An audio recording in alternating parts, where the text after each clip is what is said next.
तकलीफ़ उठाकर यहाँ पर आए हैं। आपको ये बताना ज़रूरी समझता हूँ और मुझे यकीन है कि आपके ज़रिए से पूरी जनता को, आवाम को ये बात मालूम होगी कि हैदराबाद दारुस्सलाम में 19 अप्रैल के दिन शाम में 7 बजे से 10 बजे तक all India Muslim personal law board की जानिब से वफ़ अमेंडमेंट बिल 2025 के ख़िलाफ़ एक प्रोटेस्ट मीटिंग, पब्लिक मीटिंग रखी जा रही है और जिसकी सदारत all India Muslim personal law board के सदर मौलाना खालिद सैफुल्लाह रहमानी साहब करेंगे। और इस प्रोटेस्ट पब्लिक मीटिंग में जो all India Muslim personal law board की तरफ से की जा रही है, उसमें तेलंगाना और आंध्र प्रदेश के मुस्लिम पर्सनल लॉ बोर्ड के मेंबर्स, तेलंगाना और आंध्र प्रदेश के बड़े बड़े मुस्लिम ऑर्गेनाइजेशंस जिसमें जमीयतुल उलमा भी है, जमात इस्लामी भी है और मशाइखीन इस प्रोटेस्ट पब्लिक मीटिंग में हिस्सा लेंगे। उलमा इकराम इस पब्लिक मीटिंग में हिस्सा भी लेंगे और अपनी स्पीचेस और अपने खिताबात के ज़रिए आवाम को बताएंगे कैसा ये वफ़ अमेंडमेंट बिल वफ़ के मफाद में नहीं है। और साथ ही साथ हमारी ये कोशिश भी है कि जो पार्लियामेंट वफ़ कमेटी के मेंबर्स हैं, हम उनसे भी बात कर रहे हैं और अगर उनका शेड्यूल परमिट करता है तो वो भी आकर 19 अप्रैल के दिन, 19 अप्रैल के दिन जो ये पब्लिक मीटिंग होने जा रही है उसमें हिस्सा लेंगे। 19 अप्रैल के दिन मगरिब की नमाज बाजमात दारुस्सलाम के ग्राउंड में अदा की जाएगी। उस नमाज में जनाब रिज़वान कुरैशी साहब जो ख़तीब और इमाम मक्का मस्जिद है नमाज मगरिब पढ़ाएंगे और उसके बाद उनकी क़िरत से ही जलसे का आगाज़ होगा। तो ये एक अहम इत्तला मैं आपको बताना ज़रूरी समझता हूँ। और दूसरी बात यह है कि आप जानते हैं कि वफ़ अमेंडमेंट बिल जो नरेंद्र मोदी की सरकार ने लाया है वो अनकॉन्स्टिट्यूशनल है। वो हमारे भारत के आइन के आर्टिकल 14 का, आर्टिकल 15 का, आर्टिकल 25, आर्टिकल 26 और आर्टिकल 29 का एक ग्रेव वायलेशन है। और हम ये समझते हैं कि ये वफ़ अमेंडमेंट बिल वफ़ की प्रॉपर्टीज़ को बचाने के लिए नहीं लाया जा रहा है। वफ़ की प्रॉपर्टीज़ पर जो एंक्रोचमेंट हो चुका है उन एंक्रोचर्स को हटाने के लिए नहीं लाया जा रहा है। वफ़ प्रॉपर्टीज़ की रेवेन्यू या आमदनी में इजाफ़ा करने के लिए नहीं लाया जा रहा है। ना ही ये मुसलमानों के मुफाद में है, बल्कि ये तमाम अमेंडमेंट्स जो किए गए हैं बीजेपी और एनडीए के सपोर्टिंग पार्टीज़, चाहे वो टीडीपी हो, जेडीयू की नीतीश कुमार हो, चंद्राबाबू नायडू हो, चिराग पासवान हो, जयंत चौधरी हो, मांझी साहब हो या फिर कुमारस्वामी हो, तो इनकी सपोर्ट से बीजेपी ने एक काले क़ानून को बनाया है। और ये इस बात को बताता है कि मुसलमानों पर बीजेपी उनको शक की निगाहों से देखती है। और इसलिए देखती है क्योंकि हिंदू धर्म के एंडोमेंट बोर्ड में, जैन धर्म के एंडोमेंट बोर्ड में, सिख धर्म के एंडोमेंट बोर्ड में यहाँ पर सिर्फ उन्हीं के मज़हब का मानने वाला उसका मेंबर बन सकता है। इन धर्म के बोर्डों में लिमिटेशन एक्ट अप्लाई नहीं होता। इन धर्मों में बाय यूसेज वो उस धर्म की प्रॉपर्टी बन सकती है और इन धर्म के बोर्डों में दूसरे धर्म के मानने वाला भी उनको अपनी प्रॉपर्टी दे सकता है। ये तमाम चीज़ें इस अमेंडमेंट बिल के ज़रिए नरेंद्र मोदी की सरकार ने मुसलमानों के इस धर्म के बोर्ड से छीन ली है। हम हमारे इस देश के हिंदू भाइयों को ये बताना चाहेंगे, सिख भाइयों को बताना चाहेंगे और हमारे जैन भाइयों को बताना चाहेंगे कि जब आप अपने धर्म के बोर्ड में सिर्फ अपने ही धर्म के मानने वालों को मेंबर बना सकते हैं और दूसरे धर्म का नहीं बन सकता है, तो कैसे मुस्लिम धर्म का ये वक्फ बोर्ड, जो एक प्योर रिलीजियस इंस्टीट्यूशन है वक्फ बोर्ड, उसमें कैसे मोदी सरकार दूसरे धर्म के लोगों को मैंडेटरी 2 लोगों को बनाने का एक प्रोविज़न रखती है। और जब आपके पास लिमिटेशन एक्ट अप्लाई नहीं होता है, जिसके ज़रिए से अगर हिंदू एंडोमेंट बोर्ड की प्रॉपर्टी पर, जैन धर्म की प्रॉपर्टी के ऊपर, गुरुद्वारा प्रबंधक कमेटी के प्रॉपर्टी के ऊपर अगर कोई नाजायज़ कब्ज़ा करता है तो उसको आप कभी भी निकाल सकते हैं। वो मुस्लिम धर्म के एंडोमेंट बोर्ड पर लिमिटेशन एक्ट अप्लाई करके नरेंद्र मोदी की सरकार एंक्रोचर को मालिक बनाना चाह रही है एडवर्स पोजेशन की बुनियाद पर। और फिर आर्टिकल 26 के तहत हर रिलीजियस डिनोमिनेशन को अपने रिलीजियस चैरिटेबल ऑर्गेनाइजेशन बनाने का इख्तियार मिलता है, उसको एडमिनिस्टर करने का इख्तियार मिलता है और मूवेबल और इमूवेबल प्रॉपर्टीज़ को हासिल करने का इख्तियार मिलता है। ये मुसलमानों से छीना जा रहा है।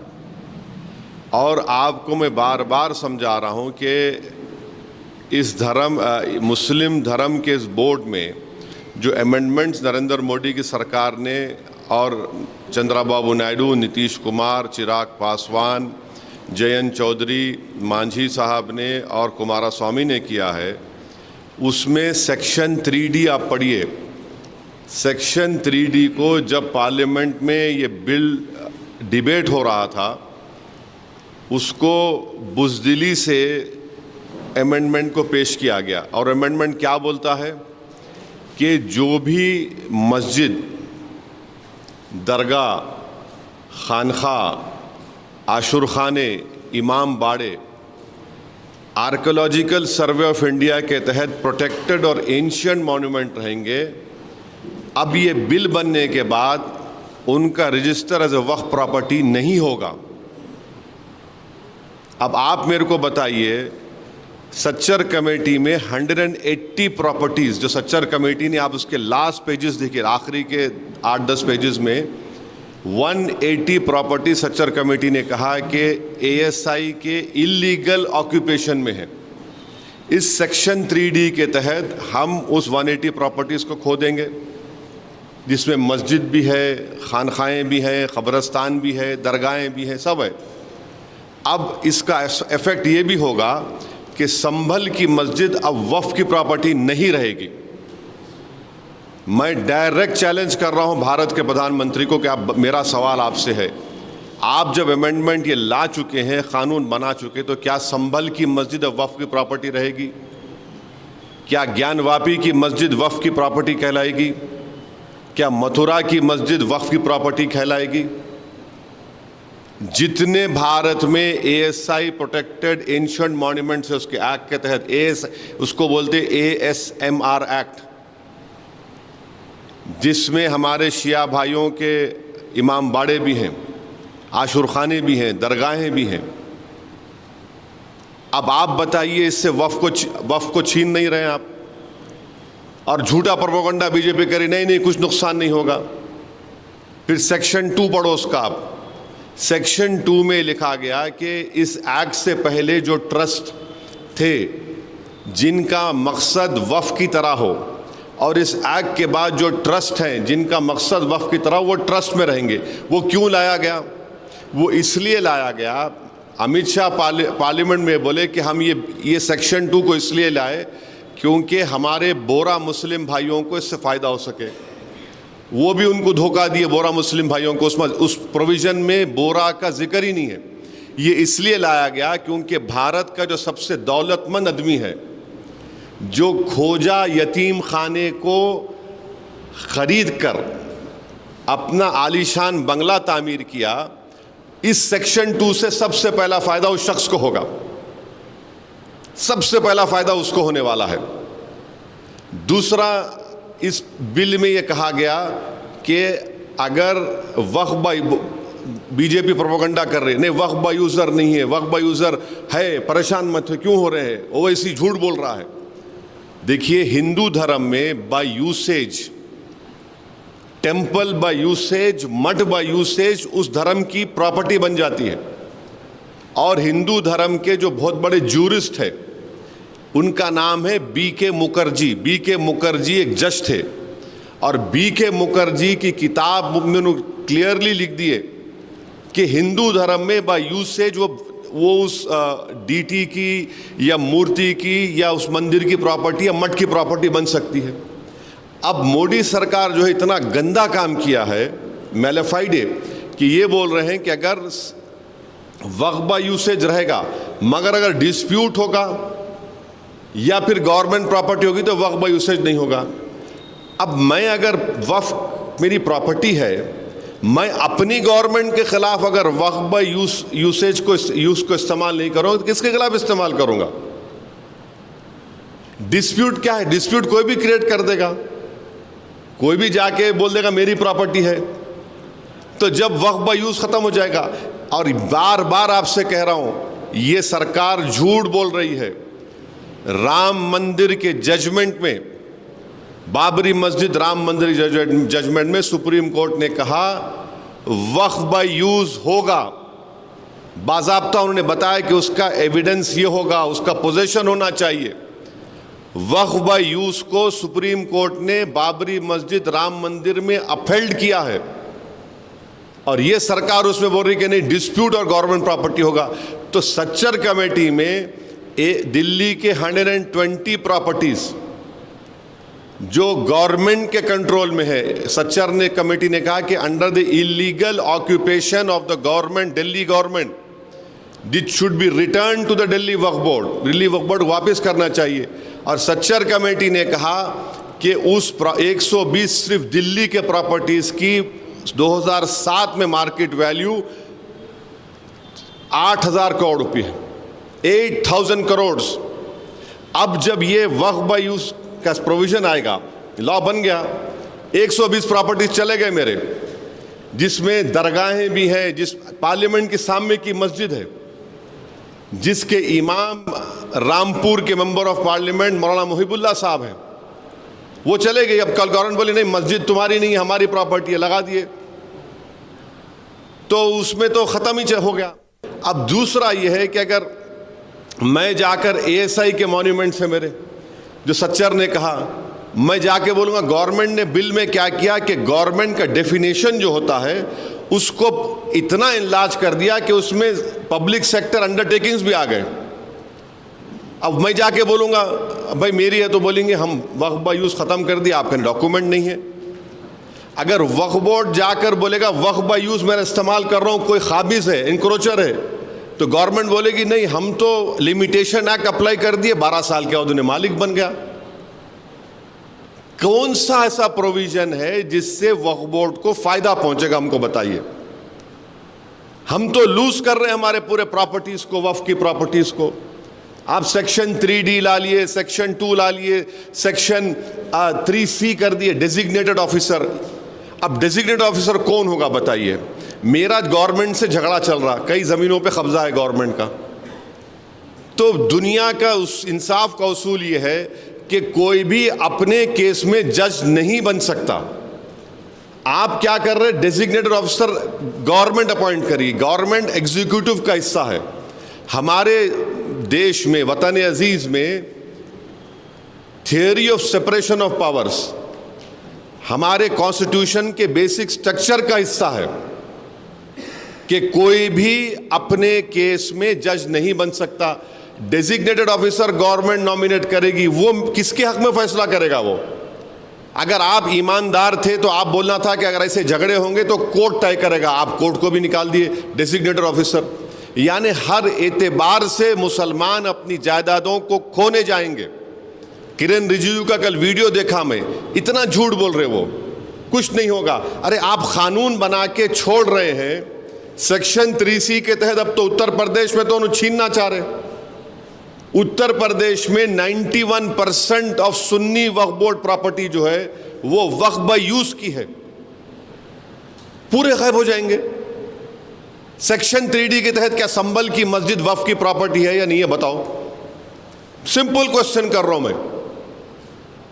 तो ये सब इसलिए लाया जा रहा है ताकि मुसलमानों के रिलीजियस प्रॉपर्टीज को और उस धर्म के जो प्रॉपर्टीज है उसको उनसे छीन लिया जाए।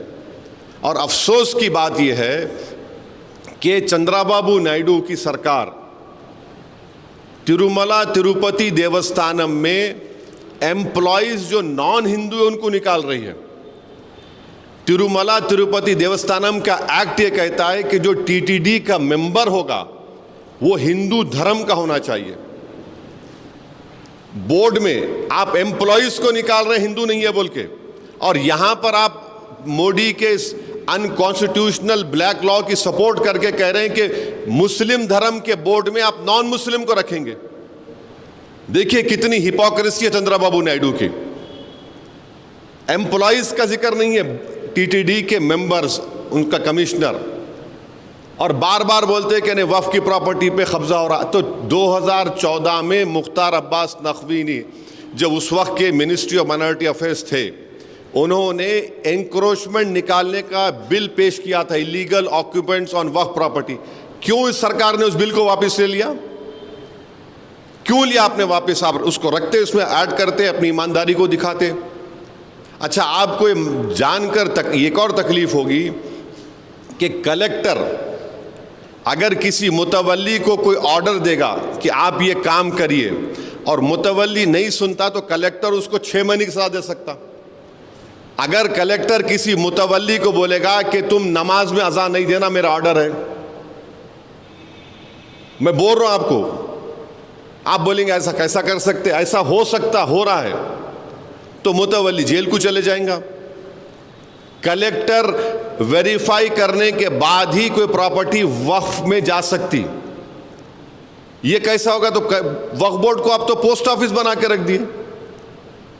वक्फ board has become a post office, कि वक्फ बोर्ड को इख्तियार ही नहीं है। अच्छा, अब इस कानून बनने के बाद 6 महीने के अंदर, विद इन 6 मंथ्स, आपको पूरे प्रॉपर्टीज को पोर्टल पर रजिस्टर करना पड़ेगा। इंडियन ट्रस्ट एक्ट पढ़ लो आप, उसमें प्रोविजन है ही नहीं पोर्टल का। हिंदू धर्म में नहीं है, एंडोमेंट बोर्ड में, गुरुद्वारा प्रबंधक कमेटी में नहीं है। क्यों आप यहां पर कर रहे हैं? इसलिए कर रहे हैं कि जब आप पोर्टल पर रजिस्टर करने जाएंगे, मिसाल के तौर पे हमारे शौकत साहब सीनियर फोटोग्राफर हैं, ईश्वर रेड्डी साहब भी है। अब शौकत साहब एग्जाम कोई प्रॉपर्टी को रजिस्टर करने जा रहे हैं पोर्टल के ऊपर कि भाई ये वक्फ है, तो फौरन कोई भी रोड चलता आदमी बोलेगा नहीं नहीं शौकत की प्रॉपर्टी नहीं है, रजिस्टर नहीं होना। अब होता क्या, इस बिल में पढ़ो, कलेक्टर अगर शौकत की प्रॉपर्टी के खिलाफ मिसाल के तौर पे इंक्वायरी ऑर्डर कर दिया, जैसा इंक्वायरी ऑर्डर कर रहा वो वक्फ प्रॉपर्टी नहीं रहेंगी। It will not be a waqf property till the completion of inquiry. अब इंक्वायरी कंप्लीट करने का कोई टाइम लिमिट ही नहीं है, तो कलेक्टर साहब क्या करेंगे? इंक्वायरी ऑर्डर कर दिए, बैठे आराम से बैठे रहो, मैं तो वक्फ प्रॉपर्टी लूज कर दिया। क्या इस तरह का प्रोविजन हिंदू धर्म के एंडोमेंट बोर्ड में नहीं है? क्या इस तरह का प्रोविजन गुरुद्वारा प्रबंधक कमेटी में नहीं है? जैन धर्म में है? नहीं है। यहां पर क्यों लाए फिर आप? अब पोर्टल पे चढ़ेंगे, जैसा कोई नहीं नहीं अरे ये तो है ही नहीं भाई, वक्फ की नहीं है, चलो कलेक्टर साहब ऑर्डर कर दिए इंक्वायरी, इट वक्फ प्रॉपर्टी नहीं रहेंगी। कोई भी ऑब्जेक्शन डाल सकता है जाके। सेक्शन 3C पढ़ो आप, एनी पर्सन, अरे कौन होगा भाई, कुछ तो है ना, लोकल स्टैंड है, कुछ नहीं, डालो। तो जितने इसके जो 48 या 49 अमेंडमेंट्स है, ये कोई इसका वक्फ से ताल्लुक नहीं है। और इन्होंने एक प्रोविजन क्रिएट कर दिए कि अगर किसी को वक्फ से निकल के ट्रस्ट बनाना है तो ट्रस्ट बना लो। कहाँ इसका फायदा होने वाला है वक्फ बोर्ड को? और मिनिस्ट्री ऑफ माइनॉरिटी अफेयर्स का एक वेबसाइट पे जाओ आप लोग, कौमी तरक्याती स्कीम है 22-23 में, मेरे ख्याल से अगर गलत मेरा मेमोरी सही है तो कुछ 17 करोड़ अलॉकेट हुए, 3 करोड़ रिलीज करें, 1 करोड़ खर्चा नहीं हुआ उसमें। इसमें कौन आके, मैं आके रोका था। 10 साल से आप सरकार में है ना, ये स्कीम 10 साल से आप क्या खर्चा करें बताओ। तो ये अच्छा, फिर ये बोल रहे कि हम 2 महिलाओं को मेंबर बना रहे, इतना झूठ बोलते हैं लोग। 95 एक्ट में आप पढ़ो, स्टेट वक्फ बोर्ड में और सेंट्रल वक्फ काउंसिल में, उसमें क्या लिखा हुआ है, अंग्रेजी का वर्ड लिखा हुआ है, एटलीस्ट 2 वुमेन, एटलीस्ट 2 वुमेन, और वो मुस्लिम होना चाहिए, नंबर 1। इन्हों क्या कर दिए, शैल बी 2, माने यहां वहां पर पहले क्या था, कम से कम 2 से बढ़ भी सकते थे, इन्हों 2 कर दिए खाली। फिर उसमें आप क्या कर रहे, सेंट्रल वक्फ काउंसिल में 22 मेंबर्स हैं, जिसमें से 11 नॉन मुस्लिम बना सकती सरकार। स्टेट वक्फ बोर्ड में 11 मेंबर होंगे, जिसमें से 7 नॉन मुस्लिम को बना सकते और 4 मुसलमान रहेंगे। अब इलेक्शन नहीं होगा स्टेट वक्फ बोर्ड का, एमपी कैटेगरी का इलेक्शन होता था, एमएलए का, बार काउंसिल का, मुतवल्ली का, गवर्नमेंट नॉमिनेट करेंगी। अब जब गवर्नमेंट नॉमिनेट करेंगी, क्यों करेंगे, प्रोविजन क्यों लेके आए, जब नॉमिनेट करेंगे तो वक्फ बाय यूज है, कोई काबिज है, समझे आप। तो गवर्नमेंट जब बोलेंगे नहीं ये वक्फ बाय यूज खत्म हो गया, ये गवर्नमेंट प्रॉपर्टी हो गई, एनक्रोचर मालिक बन गया, गवर्नमेंट जब कलेक्टर है फैसला लेंगे तो ये वक्फ बोर्ड सब खाली गूंगे अंधे बन के जी हुजूर बोलेंगे। नॉमिनेट ये लोग करेंगे ना, नॉमिनेट को ऐसे लोगों को नहीं करेंगे जो ईमानदारी से काम करेंगे, जो उनको थाली बजाएंगे, जो उनके सामने लेट जाएंगे, उनको ही बनाएंगे ना। तो इसीलिए नॉमिनेशन लेके आ रहे स्टेट वक्फ बोर्ड में और सेंट्रल वक्फ काउंसिल में। आप ये बताइए कि अगर कोई प्रॉपर्टी रजिस्टर हो गई वक्फ बोर्ड में, और एक अमेंडमेंट बता रहा हूं, तो उसको चैलेंज करने का टाइम 1 साल का है, इन्हों क्या कर दिए 2 साल कर दिए, माने लड़ते रहो। और एक झूठ जो गवर्नमेंट बीजेपी बोल रही कि नहीं वक्फ ट्राइब्यूनल के जजमेंट के खिलाफ कोई कोर्ट को नहीं जा सकता था, आप सुने होंगे, कोर्ट को नहीं जा सकते, कैसा, कितना झूठ बोल रहे।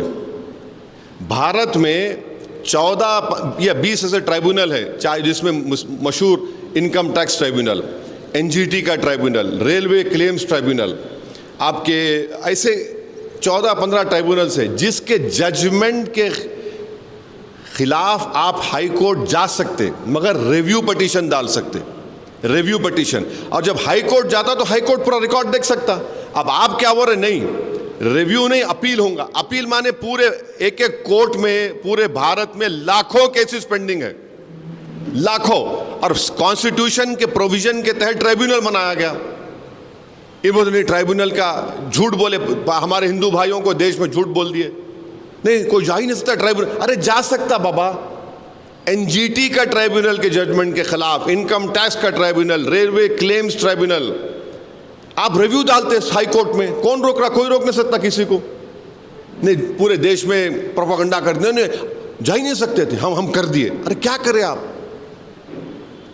अब ट्राइब्यूनल का 95 एक्ट में डिस्ट्रिक्ट जज को अपॉइंट करता था chief justice of the high court, जैसा हैदराबाद का ट्राइब्यूनल है, ये तेलंगाना, उसको तेलंगाना हैदराबाद हाई कोर्ट के सीजीआई अपॉइंट करते थे। जब वो अपॉइंट करते थे तो उनके एडमिनिस्ट्रेटिव कंट्रोल में रहता आदमी हो, डिस्ट्रिक्ट जज। अब आप क्या बोल रहे, रिटायर्ड को बना सकते, जब रिटायर्ड को बनाएंगे तो उन्हें तो chief justice of high court के एडमिनिस्ट्रेटिव कंट्रोल में नहीं रहेगा। कौन सा ऐसा प्रोविजन है जो मुसलमानों के फायदे में, हमको बताओ। और आप बोल रहे ओबीसी को हम लाके डालेंगे। अरे भाई साहब, जिस पार्टी में 2014, 2019, 2024 में कितने मुसलमान जीत के आपके पास बताओ। अब तो 240 में चंद्राबाबू नायडू की पार्टी, नीतीश कुमार की पार्टी, चिराग पासवान की पार्टी, जयंत चौधरी की पार्टी और मांझी की पार्टी, कुमारस्वामी की पार्टी, एक मुसलमान नहीं है इनके पास।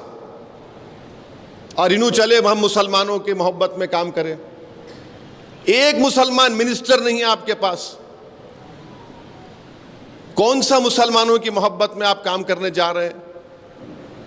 तो ऑल इन ऑल ये है कि ये वफ़ की बर्बादी के लिए, मस्जिदों को, दरगाहों को, खानखाओं को छीनने के लिए। और आखिरी अमेंडमेंट की बात कर रहा हूँ, एक वक्फ बाय इवैक्यू प्रॉपर्टी होते, यानी जो लोग भारत को छोड़ के चले गए दूसरे कंट्री को, जाने से पहले वो बोले ये मेरी प्रॉपर्टी है, मैं वक्फ कर रहा हूँ, उसको वक्फ करके चले गए। और ख़ास तौर से इन पर्टिकुलर एग्जांपल दे रहा हूँ आपको, हरियाणा में, पंजाब में ऐसे, अगर मैं गलत नहीं कह रहा हूँ, बल्कि हज़ारों एकड़ के करीब या 100 एकड़ करीब ऐसे ज़मीनात हैं, उसका रेवेन्यू आता पंजाब हरियाणा, पंजाब के वक्फ बोर्ड को, हरियाणा के वक्फ बोर्ड को। अब वो प्रोविजन को ओमिट करके आप क्या बोल रहे, कस्टोडियन उसका टेक केयर करेगा। तो वक्फ से निकल गई ना प्रॉपर्टी, वक्फ से निकल गई प्रॉपर्टी। वो क्यों करे आप? वो किसको रियल एस्टेट को फायदा पहुंचाना चाह रहे बताओ आप? ये ऑल इन ऑल है। मैं इतना लंबा और बोल सकता हूं, मगर जो बेसिक, जो अहम अमेंडमेंट जो गवर्नमेंट करी है, जिससे वक्फ को बर्बाद करने की पूरी कोशिशें की जा रही है, हम इसके खिलाफ एहतजाज कर रहे हैं। All India Muslim personal law board ने जो फैसला लिया है, हम उसकी तायीद करते हैं। और हम एक ही अपील करेंगे कि जहाँ कहीं भी जिस किस्म का प्रोटेस्ट हो, आप उसमें उसको कामयाब करिए, और सबसे अहम बात ये, उसको पीसफुल रखिए और अपना प्रोटेस्ट रजिस्टर कराइए। हम अभी भी हम देश के प्रधानमंत्री से ये अपील कर रहे हैं कि आप इस पर गौर करिए।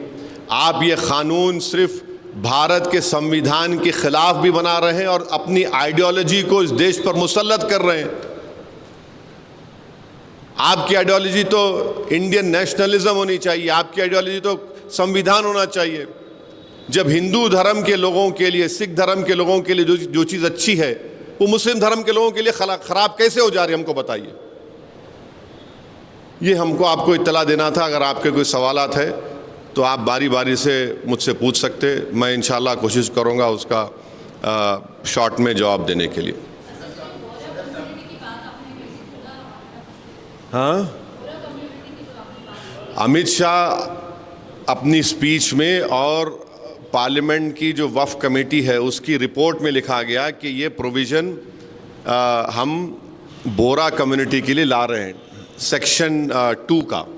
मगर उस प्रोविज़न में उनका नाम ही नहीं है ना मैडम, उनको धोखा दे दिया आप। क्योंकि देखिए, बोरा जो मुस्लिम होते, उनके जो स्पिरिचुअल हेड होते, उनको वो दाइल मुतलक कहते। तो उनके जितने वफ़ प्रॉपर्टीज़ होते उसमें मुतवल्ली नहीं होता, सिर्फ उनके दाइल मुतलक, माने उनका जो जैसा मुफद्दल साहब है वो ही हो सकते। आप उनका नाम लेके उनके खंधे पर रख के तोप चला दिया आप, मगर उनको ही नहीं दिया कुछ भी। आप प्रोविजन में जिक्र आना ना, उनका नहीं दिया, उनको नहीं है जिक्र उनका। और उसमें गवर्नमेंट सेक्शन 2 से एक रूट बना दी, अगर आपको वक्फ से निकलना है तो ट्रस्ट बना लो। आप एक्ट बना रहे ना, वक्फ को प्रोटेक्ट करने का एक्ट बना रहे, मगर गवर्नमेंट क्या बोल रही है, बेटा ये रास्ते से निकल सकता है, निकल जा। तो पतली गली बोलते हैं, हैदराबाद में क्या बोलते हैं, पतली गली से पकड़ ले। वो पतली गली से रास्ता बता रहे आप।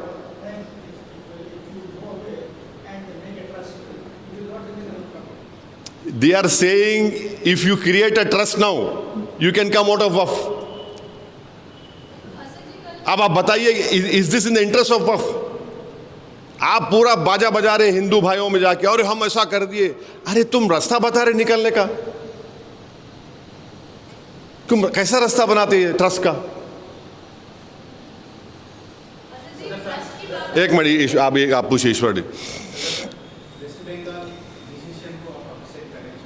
क्या कहा?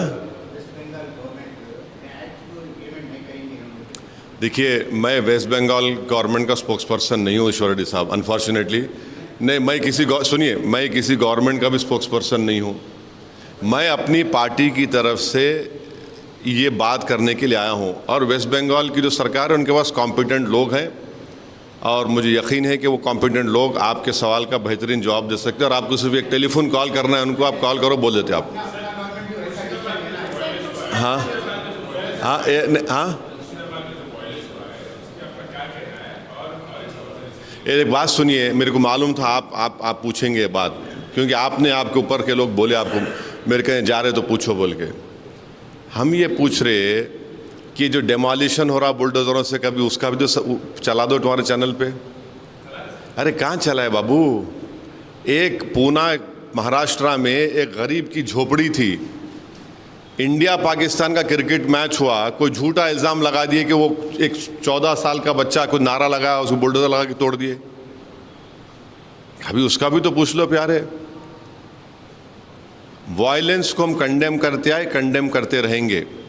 मैं अभी आपको बोला कि प्रोटेस्ट होना और पीसफुल होना, किसी भी किस्म का वायलेंस जो होगा वो कंडेमनेबल है। वायलेंस नहीं होना चाहिए, पीसफुल प्रोटेस्ट होना चाहिए।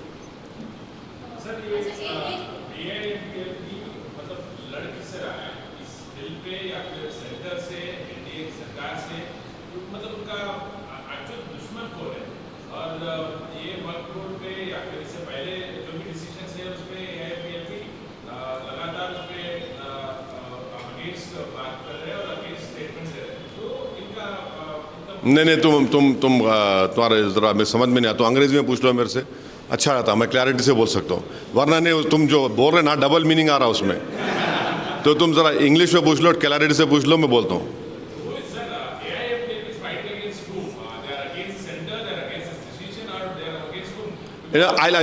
Just hold on. हाँ?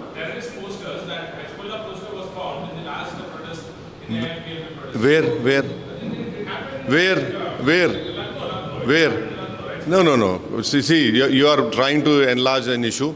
All India Muslim Personal Law Board has taken a decision to protest against this black unconstitutional Waqf amendment law that has been made by the Narendra Modi government. That is the decision that has been taken, and they have called for protest till Bakrid. And then on 22nd of this month, let me check the exact date. On the 22nd of this month, in Talkotora Stadium also there is going to be a protest meeting. And to answer your question, who made this law? It is the government of India, of the Prime Minister's government, Narendra Modi government has made this law. So we are protesting against this government also. अम्मा कुछ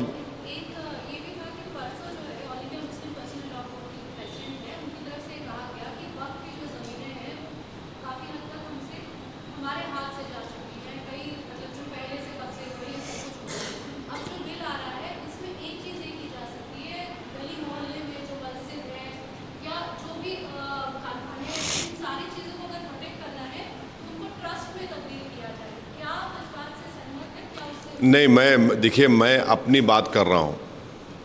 मैं personal law board, नहीं सुनिए, personal law board के spokes person है, वो आपके सवाल का जवाब देंगे। मैं अपनी बात कर रहा हूँ, मैं पार्लियामेंट में जो बोला हूँ और पार्लियामेंट की जो जॉइंट वर्किंग कमेटी में जो हमारे डिलिब्रेशंस हुए, जो हम अपनी बात को रखे, और मेरी जो डिसेंट रिपोर्ट है जो 122 पेजेस के ऊपर मुश्तमिल है। My dissent report is publicly available. I would request each and every right-thinking Indian to please read it. उसको पढ़िए आप। मैं यकीन जानिए, आप उसको पढ़ेंगे तो मुझे यकीन है कि आपके दिलों में जो शक और शुबा है, जो सस्पिशंस हैं, जो गलत फहमियाँ हैं, वो क्लियर हो जाएगा। और ये बार बार बीजेपी बोलती है, अरे नहीं ये लोग तो जहाँ दस्ती रखे इनकी वक्फ हो जाती। कोई होता क्या ऐसा? बोलिए आप। दस्ती रखे तो वक्फ क्यों जाती? मैं दस्ती नहीं रखा, मैं पार्लियामेंट में 20 साल से पढ़ रहा हूँ। पार्लियामेंट नमाज में मेरी हो गई, पार्लियामेंट 20 साल से पढ़ रहा हूँ पार्लियामेंट नमाज में, कोई कोने में जाके। अगर टाइम मिला तो सामने मस्जिद चले आता हूँ। बाद वक्त डिबेट्स ऐसे चलते पार्लियामेंट में कि आपको स्पेशली मगरिब का टाइम कम रहता आपके लिए, तो आपको पार्लियामेंट में हम कोने में पढ़ते। मैं नहीं बल्कि हमारे असराउल्लाह कासमी मरहूम, जनाब बर्क साहब, ऐसे कई एमपीज़ को हम तो बाद कोने में साथ पढ़ लेते थे। क्योंकि आप जब अपने घर से दूर जाते तो सफ़र की नमाज होती, खसर बोलते, कम नमाज छोटी हो जाती हो। तो मेरी हो जाती है पार्लियामेंट।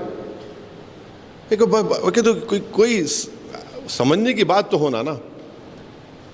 और ये आप बोल रहे नहीं आपकी प्रॉपर्टी वक्फ कर सकते, आपकी प्रॉपर्टी वक्फ हुई ना। आप एएसआई कब बना, एएसआई कब बना, 1880 में एएसआई बना ना। अब मक्का मस्जिद जब बनी एएसआई था क्या वहां पे? चार मीनार जब बना जब एएसआई था क्या?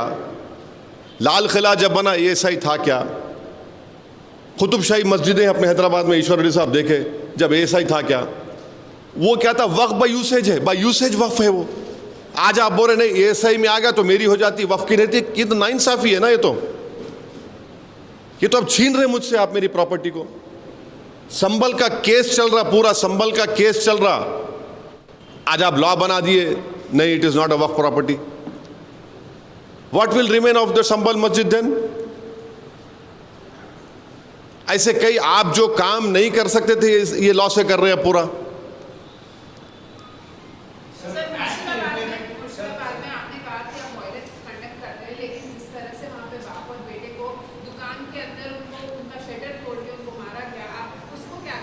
मैडम, चाहे पीलू खान हो, इखलाक हो, अतीक अहमद हो, मुख्तार अंसारी की मौत हो, चाहे कहीं भी मॉब लिंचिंग होती हो, चाहे मुर्शिदाबाद के उस बाप बेटे को मारा गया हो, और फिर एक पुलिस फायरिंग के आप क्यों नहीं बोल रहे एक मुसलमान मरा, उसमें आप बोलो ना, पूरा बोलो ना मैडम।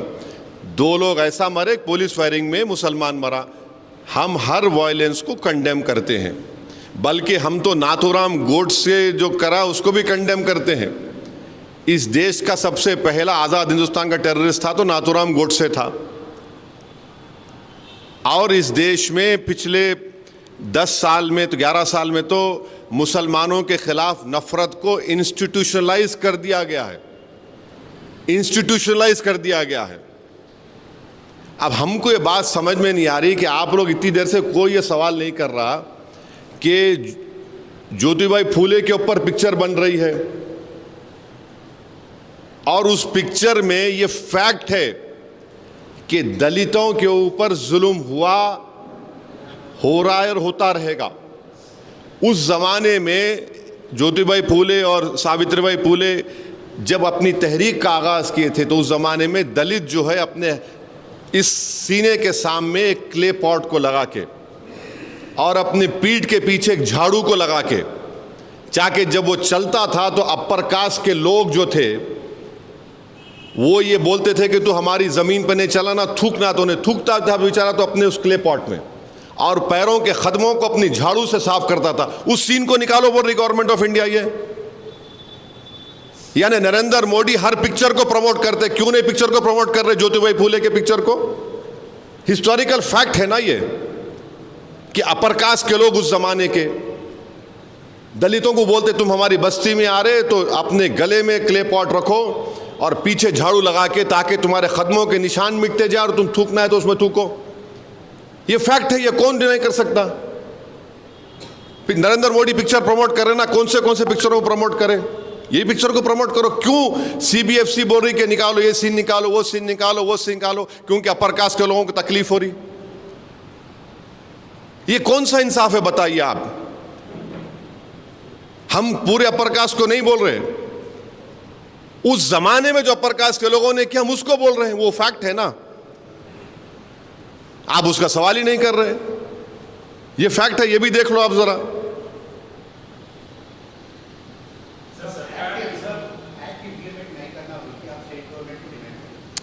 अरे अभी तो बात करेंगे, all India Muslim personal law board से बात करेंगे, वो लोग क्या डिसाइड करेंगे हम देखेंगे।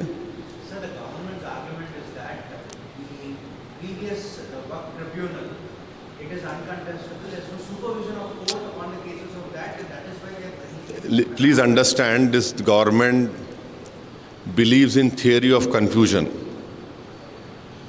and they are not telling you the full truth. The full truth is that there are many tribunals in our country which are formed under an article of the Constitution, and any of the decisions or judgments that a tribunal has been gives, you file a review petition in the High Court, right? you don't file an appeal. But this government has deliberately told, especially to the majority Hindu community, that this Waqf board decision cannot be challenged in court. Review itself is a challenge, isn't it? आप review डाल रहे तो क्या आपको high court नहीं जा रहे आप? अच्छा, इनकी झूठ की मिसाल एक और देख लो आप। गुजरात का एक मिसाल देते हैं लोग, सूरत का। सूरत में क्या बोलते हैं? सूरत का म्युनिसिपल कॉरपोरेशन को वक्फ बोर्ड ने वक्फ प्रॉपर्टी डिक्लेयर कर दिया। वक्फ बोर्ड बोला कि वो मुगल सराय है, मगर ये जब ट्राइब्यूनल में गया तो ट्राइब्यूनल बोला ये वक्फ प्रॉपर्टी नहीं है। तारीफ करो ना बॉस। वहां वक्फ बोर्ड, गुजरात का वक्फ ट्राइब्यूनल ने कहा कि वक्फ प्रॉपर्टी नहीं है ये, तो ट्राइब्यूनल का जजमेंट को आपको तकलीफ नहीं हो रही। जब यानी आपके फेवर में आया तो अच्छा, आपके खिलाफ गया तो बुरा। तो आप किस तरह की जुडिशरी चाह रहे हैं? और ट्राइब्यूनल का, वक्फ ट्राइब्यूनल का जो अभी जो 95 एक्ट में सिटिंग डिस्ट्रिक्ट जज appointed by the CGI Chief Justice of that High Court will always be under the administrative control of the High Court, of the Chief Justice. Now you are saying retired judge. Can he be under the administrative control of the Chief Justice of that particular state High Court? No, because he's a retired judge. And as a politician, as a member of elected member of Assembly and Parliament, and you as esteemed journalists know that whenever government appoints this inquiry commission headed by retired judge, with all due respect to them, either the reports don't come or they take a very long time to come. आप देख लो, मेरे को अच्छी तरह याद है, मैं इन retired जजेस के सामने गया। मैं आपको बोल रहा हूँ, आपके मक्का मस्जिद में बॉम्ब ब्लास्ट हुआ, उसमें गोलियां लगी, बच्चों को शहीद हो गए। एक रिटायर्ड जज साहब को बनाए, हमारे एडवोकेट शफीक महाजिर साहब को हम साथ लेके वहाँ पे गए, बेहतरीन जिरा करे वो। रिपोर्ट अब तक नहीं आई बाबू, रिपोर्ट आई नहीं अब तक। 1998-99 में या 2003 में तालाब कट्टे में फायरिंग हुई। एक औरत अपने घर में बच्चे को दूध पिला रही थी, डेथ हो गई उसकी। रिटायर्ड जज को बनाया, उनका इंक्वायरी चली GHMC ऑफिस में। मैं गया वहाँ पे कई हियरिंग में, क्या हुआ रिपोर्ट का मेरे को नहीं मालूम। मैं ये नहीं कोई उंगली नहीं उठा रहा हूँ, आपको एक दो एग्जाम्पल दे रहा हूँ। ट्राइब्यूनल में अगर जब डिस्ट्रिक्ट जज अपॉइंट होता है, chief justice of high court का, उनके एडमिनिस्ट्रेटिव कंट्रोल में होता है। अच्छा, हिंदू धर्म के एंडोमेंट बोर्ड में समरी एविक्शन पावर्स है, एंक्रोचमेंट को निकाल सकते, यहाँ पे नहीं दे रहे आप।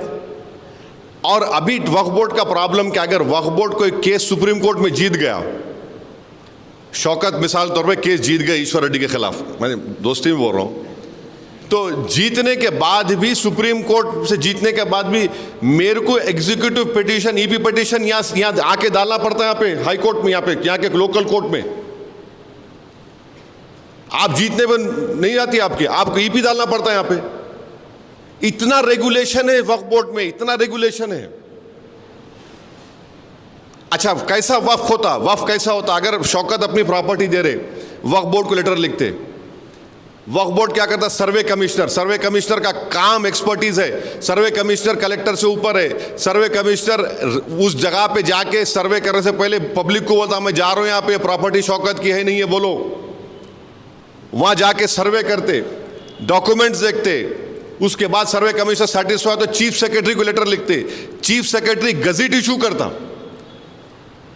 अब क्या हो गया? आप कलेक्टर करेंगे, और कलेक्टर क्या करेंगे? कलेक्टर भाई, अगर आप वीरप्पा मौली की एडमिनिस्ट्रेटिव रिफॉर्म कमेटी रिपोर्ट पढ़िए, उसमें वीरप्पा मौली की रिपोर्ट ने कहा कि कलेक्टर को और बर्डन मत करो आप। और कलेक्टर तो गवर्नमेंट अपॉइंटी है ना भाई, उन्हें सर्वे करने जाएंगे। अब क्या होगा? शौकत बोलेंगे मेरी प्रॉपर्टी है, तो कलेक्टर बोलेगा नहीं शौकत साहब ठहरो जरा। उन्हें बोलेंगे कौन ऑब्जेक्ट कर रहे, जाके ऑब्जेक्ट कर दे, खत्म, सर्वे भी नहीं होता, नहीं इनकी प्रॉपर्टी नहीं है। अरे क्या है भाई, आप कौन सा काम कर रहे वक्त के लिए, हम पूछना चाह रहे।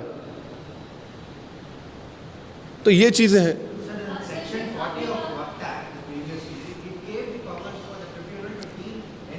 No. You listen to me. Section 40, I'll tell you the truth. You should go and read the answers given by the Ministry of Minority Affairs to the Waqf Parliament Committee. In last 30 years, Section 40 has been used in only 500 odd cases. And out of that 500 odd cases, only 8 people have gone to the court. अगर 30 साल में 500 odd cases में section 40 इस्तेमाल हुआ जो CO के powers है, और सेक्शन 40 तमिलनाडु के हिंदू एंडोमेंट बोर्ड में भी है, तेलंगाना हिंदू एंडोमेंट बोर्ड में भी, आंध्रा हिंदू एंडोमेंट बोर्ड में भी है, जब वहां पे अच्छा है तो यहां खराब कैसा हो गया प्यारे? अच्छा क्यों खराब हुआ बोलता हूं आपको मैं। अब आप सुनो, सेक्शन 40 के तहत जब भारत के सबसे दौलतमंद आदमी ने खोजा ऑर्फनेज की वक्फ प्रॉपर्टी को खरीद लिया, तो महाराष्ट्र स्टेट वक्फ बोर्ड के 2 सीओज ने 2 सीओज लेटर लिख के बोले कि ये वक्फ की प्रॉपर्टी है, वक्फ कैन नॉट बी एलियनेटेड, तो उनका ट्रांसफर कर दिया उन्होंने। इसीलिए सेक्शन 40 निकाल रहे। पार्लियामेंट कमेटी को आंसर दिए, आई कैन प्रूव इट, मैं लाना था आपको बता। 30 साल में 500 बार या 500 ऑड बार सेक्शन 40 इस्तेमाल हुआ, उसमें से सिर्फ 8 लोग कोर्ट को गए उसके खिलाफ, वो कामयाब है नहीं। अच्छा सेक्शन 40 क्यों जरूरी है? मुसलमानों में वक्फ वाल औलाद होता, वक्फ वाल औलाद यानी अगर कोई मेरी वक्फ की प्रॉपर्टी है, मैं बोलता हूं कि वक्फ का मतलब क्या है? मैं अल्लाह को मालिक बना रहा हूं, ऑलमाइटी अल्लाह, यानी हिंदू बोलते हैं मैं भगवान को दान दे रहा हूं या डीटी को दान दे रहा हूं। मैं ये बोलता हूं कि मालिक तो अल्लाह रहेगा, मगर इसका जो बेनिफिशियरी आएगा वो मेरे बच्चों में डिस्ट्रीब्यूट होना। वक्फ वाल औलाद है, हैदराबाद में बहुत है। तो अब गवर्नमेंट क्या बोल रही है? नहीं, वक्फ वाल औलाद उस वक्त नहीं होगा जब अगर आप बच्ची का हक मान रहे, मार के दे रहे, बच्ची का हक मार के दे रहे।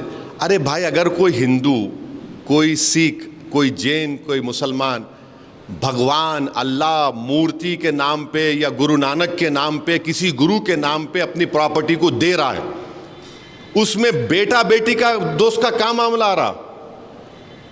मैं दे रहा हूं ना भाई, मैं दे रहा हूं, उनको दे रहा हूं, मैं अल्लाह को दे रहा हूं, मैं भगवान को दे रहा हूं, मैं ईश्वर को दे रहा हूं, उसमें बेटा बेटी कैसे आएंगे? हम भारत के प्रधानमंत्री से पूछना चाह रहे हैं, अगर प्राइम मिनिस्टर केयर्स फंड को कोई अपनी प्रॉपर्टी दे रहा तो क्या उसमें बोल रहे बेटियों को हिस्सा मार के नहीं देना बोल के? पीएम केयर्स फंड में आप ये नहीं बोलते I can give anything I want, क्या उसमें प्रोविजन है उन्होंने गर्ल्स का हिस्सा मार के नहीं दे सकते?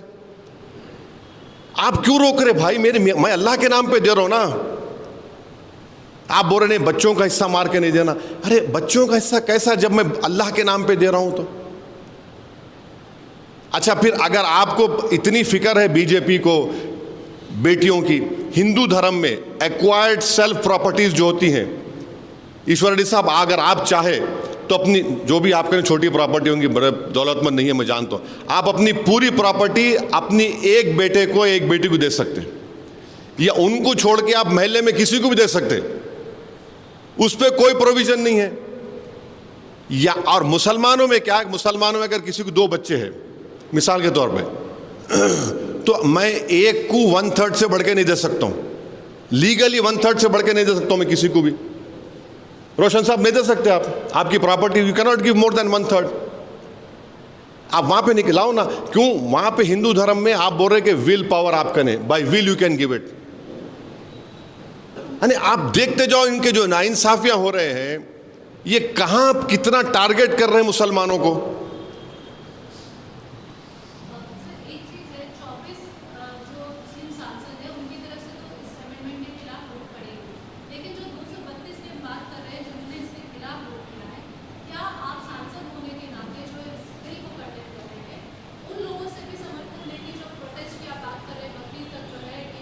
नहीं मैडम, देखिए वो लोग तो पार्टी विप की बुनियाद पे और पार्टी डिसीजन की बुनियाद पे अपना फैसला लिए ना, तो उनको नहीं हम तो आज भी बोल रहे हैं कि आप जो काम करें गलत काम करें।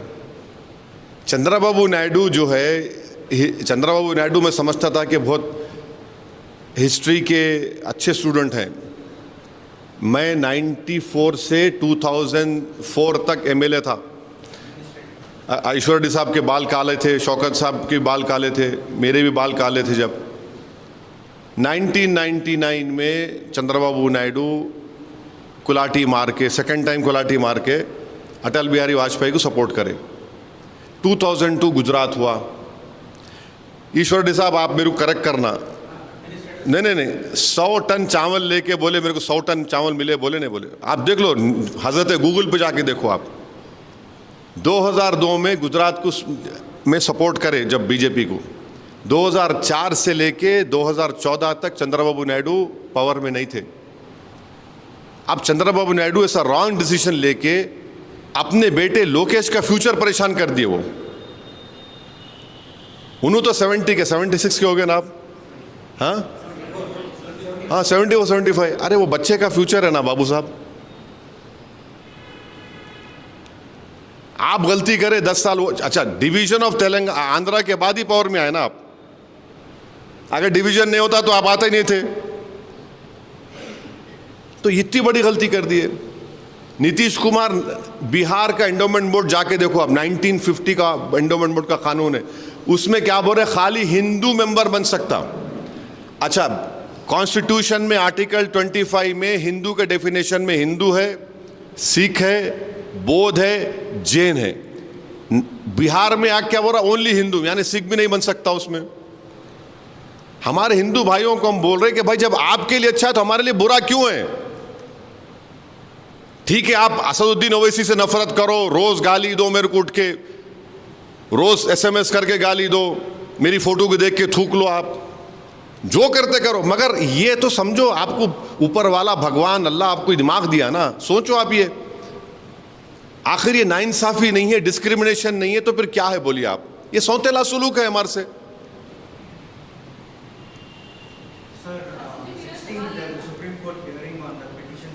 So now, see, it is going. I cannot.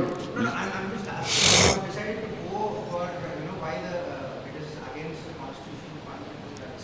But the dispute is also there by TMC and few parties that the JPC rules were violated. Why not approach in that panel as well? See, what happened? It's not JPC first. It was Joint Working Committee. Now, what has happened in the committee? That report has been given to the parliament. How can the Supreme Court tell this happened in JWC? So usually Supreme Court and courts will not interfere into the internal working of a legislature. We have theory of separation of powers.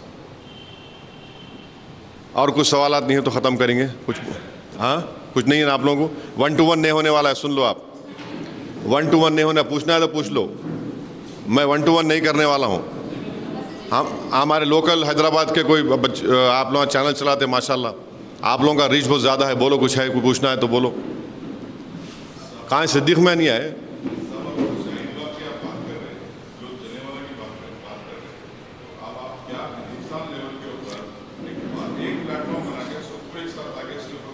देखिए एक platform all India Muslim personal law board, जिसमें हर मकतब फ़िक्र के, हर मसलक के लोग, ज़िम्मेदार लोग उसके मेंबर हैं। यहाँ पर 1.5 ईंट की दीवार उठाना है, मस्जिद बनाने का चक्कर नहीं है। All India Muslim personal law board हमारे लिए एक मुअज़्ज़ज़ ऑर्गेनाइजेशन है और उनका जो फ़ैसले हुआ है हम उस फ़ैसले की तायद करना चाहिए। और आप एहतजाज को पुरअमन रखिए और कोशिश ये करिए कि हमारे हिंदू धर्म के भाइयों को, उन बहनों को, सिख हमारे भाई बहन को, जैन भाई बहनों को हम ये बताएं कि जब आपके लिए अच्छा है तो हमारे लिए बुरा कैसे हो सकता है? बोलो भाई। हाँ, अब देखिए, अब तो शरबत जिहाद हो रहा है। लव जिहाद से शुरू हुआ, ज़मीन जिहाद हो गया, अब शरबत जिहाद हो रहा है। जॉब जिहाद था। अरे क्या है रे भाई, मीठा है वो, पीते पियो, नको नको पियो। अब उसको भी नहीं, शरबत जिहाद। अरे क्या है भाई ये? कहानी, आप कितनी नफरत पैदा करेंगे मुसलमानों के खिलाफ? अरे आपको अपना प्रोडक्ट बेचना है, बेचो, मगर उसमें जिहाद क्यों लेके आ रहे भाई उसमें आप? अरे कैसा होगा ऐसा अगर आप इस मुल्क को ऐसा चलाएंगे? विकसित भारत हम बनना चाह रहे, हम भी बनना चाह रहे विकसित भारत। आप विकसित भारत ऐसा बनेंगे इस देश की 18 करोड़ आबादी को इस तरह जलील और रुस्वा करके, उनके ईमान पर हमला करके, उनकी मस्जिदों को छीनने कर, कैसा विकसित भारत बनेगा? हम कैसा चीन से मुकाबला करेंगे? और टैरिफ का तो देखो आप, मैं टैरिफ का सबसे पहले आदमी था, टैरिफ के बारे में बोला था। अभी टैरिफ का देखो तमाशे होने वाले हैं, कितना परेशानी होने वाली है डेयरी इंडस्ट्री को देखो आप। अब वो बायलैटरल एग्रीमेंट होगा, सितंबर तक पहला उसका होगा, अल्लाह को मालूम क्या क्या होने वाला है।